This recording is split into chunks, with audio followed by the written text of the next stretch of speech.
Hello, everybody. Welcome to my TED Talk. Um, wasn't too sure on how to screen share everything I have. I had some slides, but just gonna go off my phone. And I'm here to talk about Haiti, the island Haiti. It is located kind of near like Puerto Rico, Bahamas, that kind of area. It's tropical. Um, and it's just very rich with culture. It has deep history to it, and is a country that I am fascinated with in a way, both physically, spiritually, historically. Um, I have Haitian ties in my family, so a lot of the culture that they have has been intertwined with other cultures from my family. So it holds a special place in my heart. I talk about it a lot for different classes. So um, for those who don't know, Haiti is, like I said, it's very rich in culture. It was originally preoccupied by the Taino, Taino. I'm not sure how to pronounce it. Taino people, the natives over there, before colonization, and it was originally called Haiti. Haiti, probably butchered the name, but it translates to the land of the high mountains. Um, and honestly, it was, from research, it was a place where it was very rich in, like, gold, diamonds, minerals. Um, Way before Christopher Columbus came, but he came, and when he did, he basically killed everybody through, forced labor, disease was nasty behind. They didn't really shower, pretty gross back then. Rape, just a whole lot of terrible things they did to them. And then somewhere along the line towards 1700s, like 300 so years later, the French took over, and basically they brought over slaves from Africa and had them doing, like, forced labor, what slaves were doing.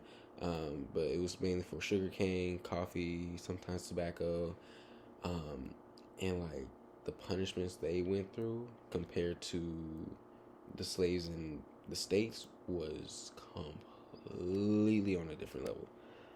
I'm talking the most horrific things, more than just whippings and, like, tests and stuff. Like, there were some things. I'm not going to go too deep into detail, but they went through some stuff, and eventually, they kind of got tired of it. And that led to the Haitian Revolution in 1791, led by, try not to butcher his name again, Toussaint Louverture. um, but he was pretty smart. He was a smart dude, and he took what the French did in their own revolution and started his own.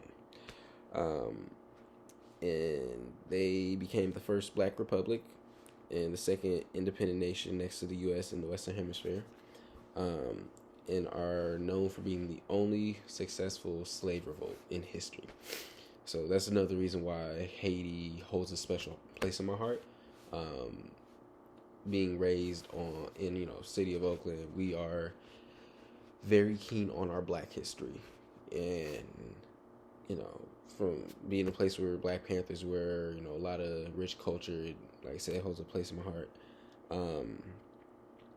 Now you would think that, like, they got the freedom, got the independence. Why isn't things better? The French kind of was like petty. They were really petty, and basically right after they won, their independence, the French was like, all right, you can get it, but you got to pay us. And I believe, if I am correct, let's see. Yeah, the French had them pay $560 million.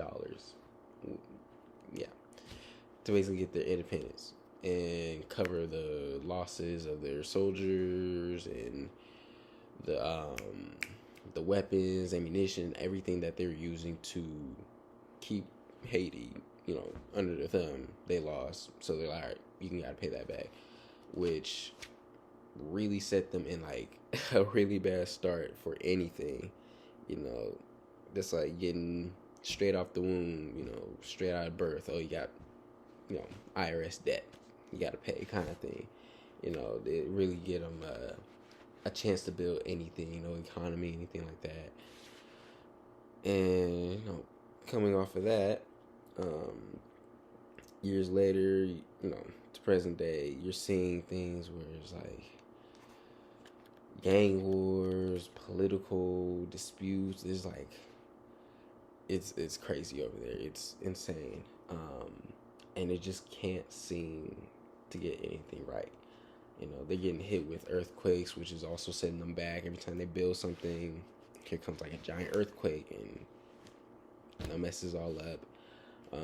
Their political issues is probably the worst thing I've ever seen.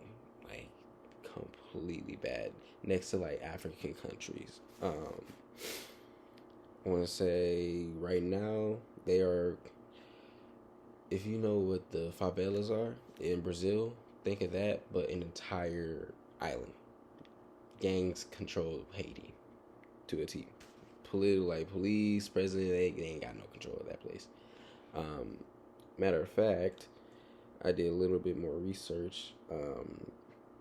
One of Haiti's recent presidents from 2021, was basically, he was in his office and a group of mercenaries had came in and killed him, assassinated him. This was like 4 years ago, and that turned Haiti like straight to the ground. They're already on the ground, but like an extra 27 feet under, and just put them in like a economical and political just grave, to a point to where even help from the U.S. or like the UN does little to nothing for them. Speaking of the U.S., they also had a part to play. Of course, they like to get their hands in everything. They occupied Haiti in 1915. Actually, not 1915. 1934. My fault. Basically, try to put their pause on everything, get a little control of Haiti, and it ended up pretty bad, as it usually does, and sent them lower and lower into financial and political, economical turmoil. Make sure I got everything on here. But yeah, basically we're going to be talking about how, like, how should I word this? How Haiti's economical and political issues are going to have like a long-term effect on them, as it has been, but like how later in the future it could be going for them. Yeah, that's pretty much all I have for now. Happy to write that nice little essay for the final. And yeah, appreciate you for listening.